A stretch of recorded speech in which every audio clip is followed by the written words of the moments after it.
ओम श्री गणेशाय नमः। दोस्तों, आप सभी को मकर संक्रांति की ढेर सारी शुभकामनाएं।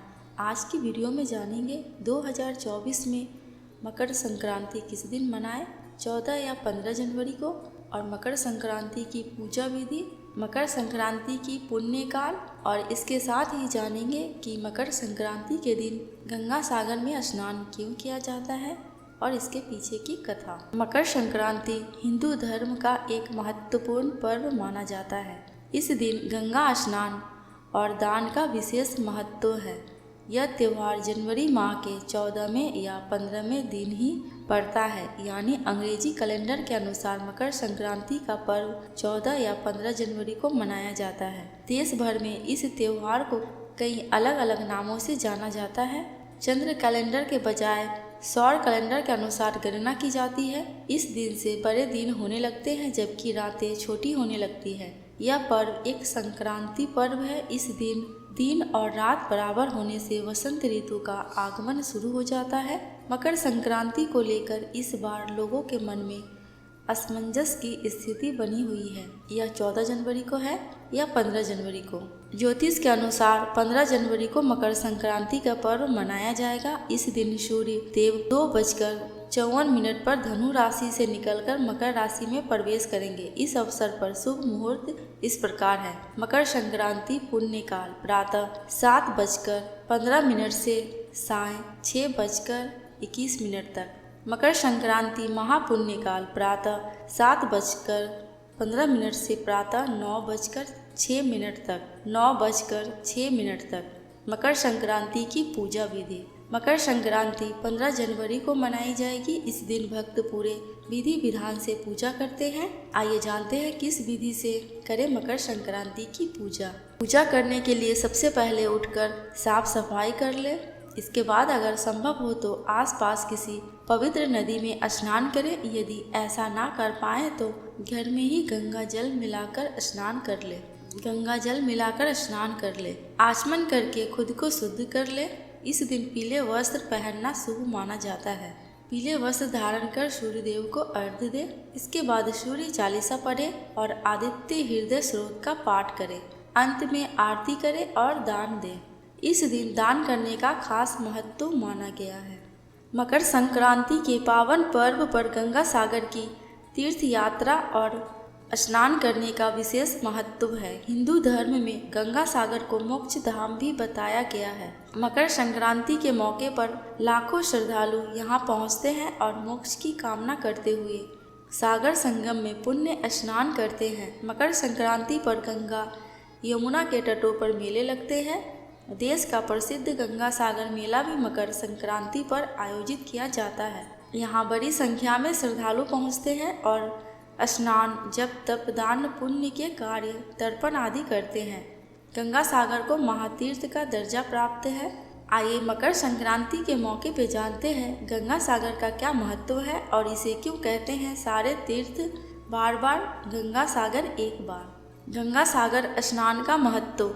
मकर संक्रांति के मौके पर गंगा सागर में लाखों की संख्या में श्रद्धालु पहुंचते हैं। धार्मिक मान्यताओं के अनुसार मकर संक्रांति पर गंगा सागर में स्नान करने से सभी पाप नष्ट हो जाते हैं और पुण्य की प्राप्ति होती है। साथ ही यहाँ हर मकर संक्रांति पर स्नान करने से मोक्ष की भी प्राप्ति होती है। गंगा सागर में स्नान के बाद सूर्य देव को अर्घ्य दिया जाता है और श्रद्धालु समुद्र को नारियल और पूजा से संबंधित चीज़ें भेंट करते हैं। मान्यता है कि मकर संक्रांति पर स्नान करने से सभी मनोकामनाएं पूरी हो जाती है और सुख समृद्धि की प्राप्ति होती है। गंगा सागर का मेला हुगली नदी के तट पर लगता है।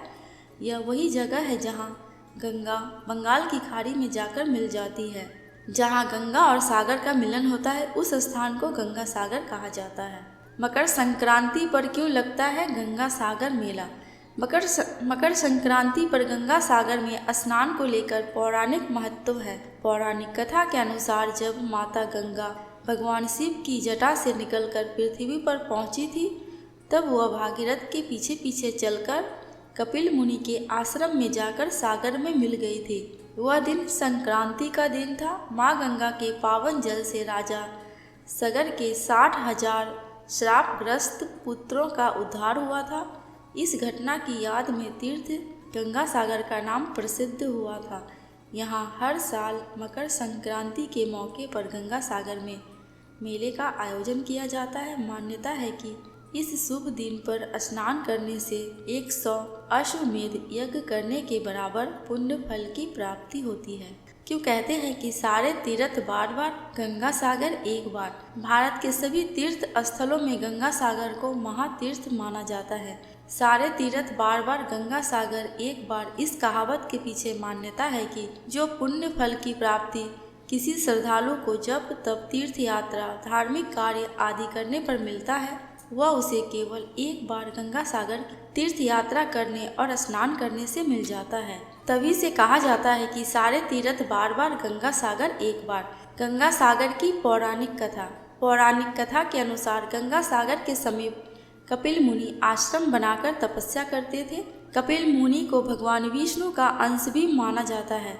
कपिल मुनि के समय राजा सगर ने अश्वमेध यज्ञ किया था और इंद्रदेव ने एक अश्व को चुराकर कपिल मुनि के आश्रम में बांध दिया।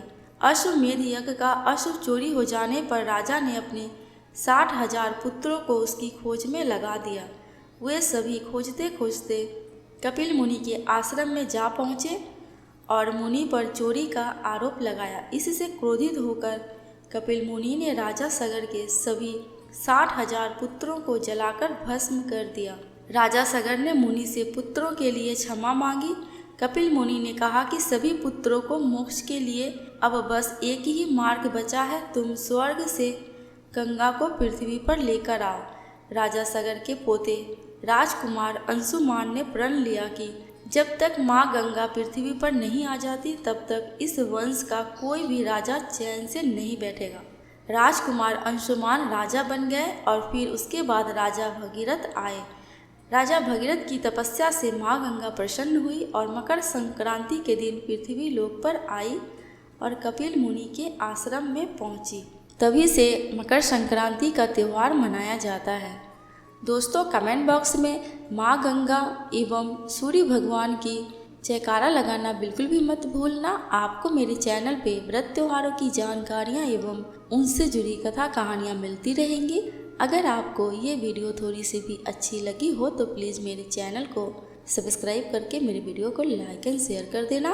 अंत तक वीडियो में बने रहने के लिए आपका दिल से बहुत बहुत शुक्रिया।